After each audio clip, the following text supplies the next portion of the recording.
Okay, so let's keep building up our objects here, or in this case our class. So remember, we're building a blueprint for the object. We're not actually creating a high score, we're just creating the design for a high score. So if we were to create a high score later, it would use this model as its base, as its foundation. So basically, what we're going to leave the constructor for a second, because I'm just going to, that's kind of a gray area. What we're going to do is these getters and setters.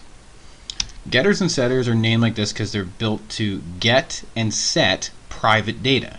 Because it means that this data can't be seen from another class. No other class knows that score or name exists. So it can't just say name equals Bob. It cannot do that. So what we're going to do is we're going to create public functionality in order for external classes to be able to manipulate this. And there's a reason for this. It allows us to create safety measures to make sure that the new data coming in isn't bad data. So for example, let's create the setter for the score. So this is going to be a public, in this case, procedure, because I'm not retrieving any data, I'm setting. Let's say public void set score. Now, of course, I need a new score. Now, I could just do something like this. Score is equal to new score. And that would functionally work. But the problem is it doesn't account for any bad data. So the best part about having these getters and setters is it allows us to manage and manipulate that data.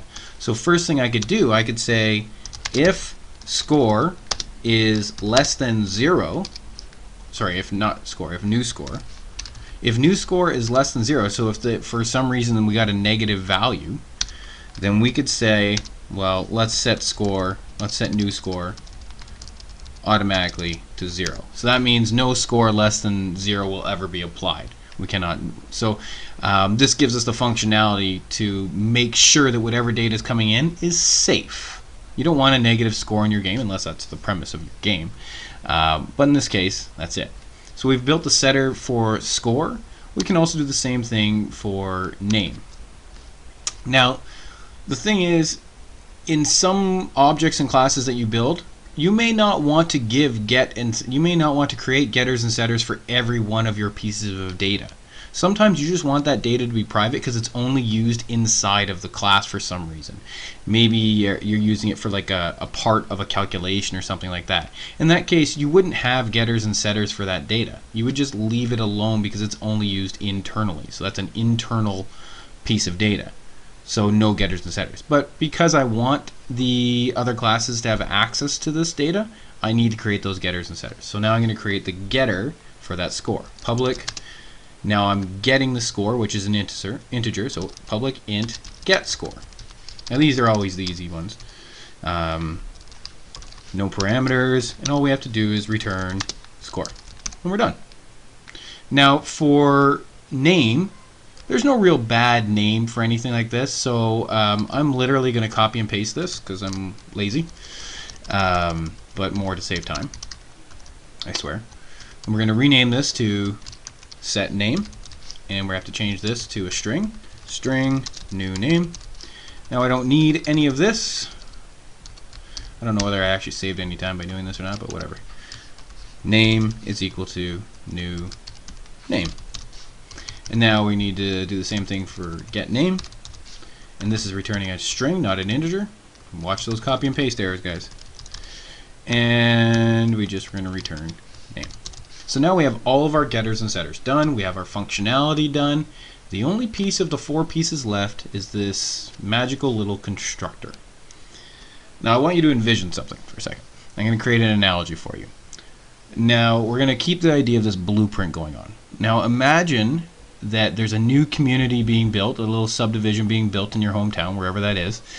And when everybody shops around, they're looking for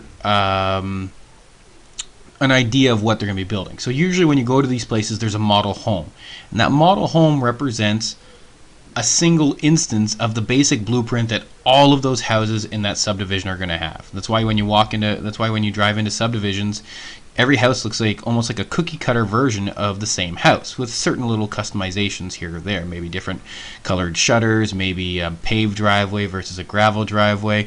But those are all the bells and whistles that people add on to the basic version. So what happens is the people come in and they choose all their options. But remember, these are options from the basic blueprint. Well, in our case, our basic blueprint is our class. And the options we choose are the data that we're going to be setting up. In our case, our score and our name. Whatever data we set up, that is going to be set in stone for this instance, this version, this copy of high score. Now, that is great, but big deal. So once you've decided on what you want for your house, you hand it off to the developer, and the developer then hands it off to the construction workers. The construction workers build your house, and soon enough, all your house is built, and all the different options that you chose are ready to go. And you move in, and you're great. Then you can make future changes if you want. Maybe you want to repaint those shutters. Maybe you want to pave that driveway later on, but you can, because that is customizable data. Now, in our case, we don't have construction workers. What we have is a constructor.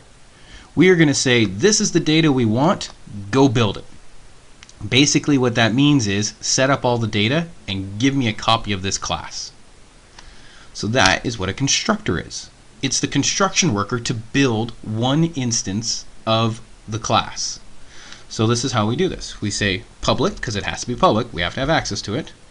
And then the name for our constructor is always the same name as our class. In this case, high score. Public high score. What you'll notice is that there's no return value, not even a void. Let me put that back there. Not even a void. That is what tells the programming language that it is a constructor and not a regular function or procedure. Now for parameters, this is all the data that we want to set. All the data that when we build a new high score object, this is the data we want to customize. In our case, we want to customize int new score, and we want a string new name. Now inside of here, all we have to do is set up that data. So we could say score is equal to new score, and so we're copying this temporary data into our permanent variables. And we could say name is equal to new name, and that'll work just fine. Alternatively, what I could do to make sure that my stuff is safe, instead of manually setting this data, I could call my two functions below. I could say set score of new score to make sure that it's a valid number, that it's positive. I could same thing, set name according to new name. And then I would just, take away all this stuff here. Both are perfectly valid. This one's actually a little bit safer because you know that you're going to get a score that's not going to be bad data. But for consistency's sake, we're actually just going to use the basic version, which is just assigning the variables. So that's our constructor. Great! We can now build a high score. But we don't have a place to build it yet. That's our second class. That's going to be our scoreboard class. So in the next module, we're actually going to build the scoreboard. At this point, we're just done. Let's